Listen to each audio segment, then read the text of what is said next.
제76화 가끔 하늘도 좀 올려다봐요. 서결이 오빠가 대선에서 승리하자마자 민주당은 의례적 허니문은 없다며 취임하자마자 레임덕에 빠뜨리겠다는 이른바 취임덕을 예고했어요. 실제로 용산으로 대통령 집무실을 이전하는 문제 때문에 윤 정부의 기대가 실망으로 바뀌는 지표들이 나오기도 했었죠. 거기에 0.7%로 역대 최소 격차로 당선된 것도 한몫을 했습니다. 그러나 이번 청문회 3M 이모 해프닝, 이제 이름의 인천 계양아치 출마, 박완주 성비위 사건 등의 이슈를 거치면서 한국갤럽이 10일에서 12일 사흘간 전국 성인 1000명을 대상으로 조사한 결과 민주당 지지율은 일주일 새 10%까지 하락하는 조사 결과가 나왔어요. 반면 윤통과 국힘당 지지율은 급등하여 지방선거를 앞두고 있는 양당의 희비가 엇갈리는 중인데요. 정당 지지율의 세부 내용을 살펴보면 국힘당 45%, 민주당 31%, 무당층 18%, 정의당 5% 순으로 나타났으며 이는 국힘당의 경우 지난주와 비교해 5%포인트 급등한 반면 민주당은 무려 10%포인트나 폭락했음을 알 수 있습니다.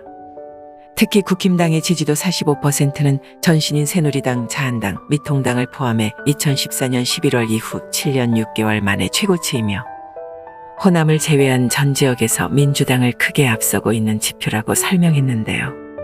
살다 보니 이런 날도 오는군요. 저야 예전부터 주변인을 통해 꼴통보수라는 소리 들으면서도 맨 오른쪽에서 벗어난 적이 없었지만 지금은 어린 친구들도 보수나 우파라는 단어가 마냥 생경하거나 비호감이지만은 않잖아요. 스스로 보수 우파임을 자처하는 친구들조차 어디 가서 박근혜는 억울하다는 말 하기 주저했던 게 현실이었는데 이제는 상황이 바뀌어서 민주당 지지자라고 떠들고 다니는 애들 못 보고 산지 오래예요. 또한 윤통의 직무 수행에 대한 긍정평가는 52%로 과반을 넘었고 부정평가는 37%이니 머리 터진 애들 콘크리트 지지 기반 40%를 감안하면 놀라운 수준입니다. 지난주 조사와 비교했을 때 긍정평가가 11% 올랐다고 하니 과연 대한민국의 정의에 아직 숨은 붙어 있나 봐요. 또한 앞으로의 전망에 대해서도 윤통이 잘할 것이라는 긍정적인 예측이 60%나 된다고 하니 대깨문의 나라에서의 신임 대통령 첫 행보로서는 매우 훌륭한 조사 결과라고 할 수 있겠네요.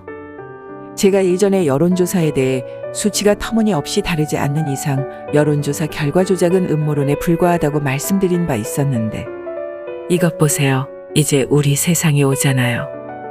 이렇게 여론조사 결과까지 받아보고 나니 민주당의 취임덕 드립은 좀 창피하게 되었네요. 집무실 이전하는 문제 놓고도 인수위 측에서 취임 전에 이전하겠다며 안보 공백은 없다고 그렇게 말해도 독선적인의 모내 양념질이나 하더니 꼴 좋습니다.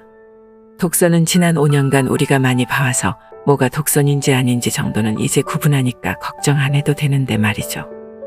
한편 청와대 다녀온 많은 분들이 SNS에 사진을 올리면서 도심에 이런 궁궐 같은 곳이 있었냐며 왜 문제 사람이 공약을 어겨가면서까지 처박혀서 나오지 않았는지 알겠다며 글들을 남겼는데요. 이런 상황을 놓고 생각해보니 윤통이 청와대를 개방한 것은 정말 잘했다는 생각이 들어요. 좌파 여러분, 윤통에게 문제 사람이 비교 대상이라면 한동훈 장관 내정자에게는 조국이가 비교 대상이 될 텐데요. 청문회 직후 조사한 걸 놓고 비교해보면 조국이는 당시 부적합이 50%대였고 한 후보자는 35%대입니다.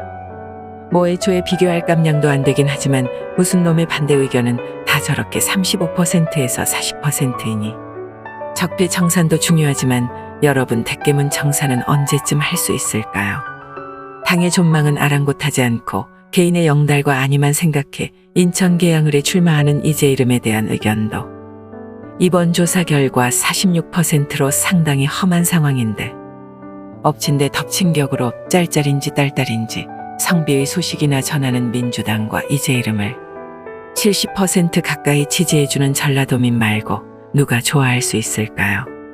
너무 정치 바닥만 쳐다보지 말고 가끔 하늘도 좀 올려다봐요.